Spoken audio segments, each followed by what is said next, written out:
წიგნის პრეზენტაცია გაიმართა ქარელის კულტურის ცენტრში. დავხატავს სიყვარულს, ასე ქვია კრებულს, სადაც პოეტ ნანო კობახიძის ლექსებია თავმოყრილი. პოეტის წიგნისადმი მიძღვნილი ღონისძიება მუსიკალურ ლიტერატურული კომპოზიციით აღნიშნეს. ღონისძიებაზე ავტორის ლექსები მისმა მოსწავლეებმა წაიკითხეს. საღამოზე ასევე შესრულდა მუსიკალური ნომრებიც.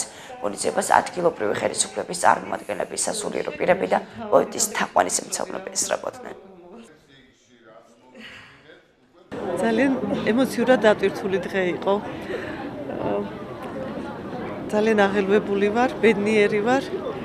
დიდი მადლობა ყველა სტუმარს, ვინც გაიზიარა ჩემი სიხარული. პოეტობა 6 წლის ასაკიდან დაიწყო ეს ხუმრობით, რა თქმა უნდა, ის ლექსები, რა თქმა უნდა, შორია ნამდვილი პოეტობისგან, რაც მაშინ ჩემს მიერ შეიქმნა. ეხლა ამ წიგნს ჩვენი მკითხველი შეაფასებს. ნახოთ რა იქნება. დღეს იყო ნანა კობახიძის წიგნის პრეზენტაცია დავხატავ სიყვარულს, რომელშიც მონაწილეობა მივიღეთ თავისმა მოსწავლეებმა. ჩემი აზრით ძალიან ლამაზი და სასიამოვნო ღონისძიება იყო და ვუსურვებ წარმატებას ავტორს. დიდი მოწონებით შეხვდა მაყურებელი, საინტერესოდ წაიკითხეს მისი ლექსები მოსწავლეებმა. ძალიან შთამაგონებელი და ემოციით დატვირთული დღე იყო ნამდვილად.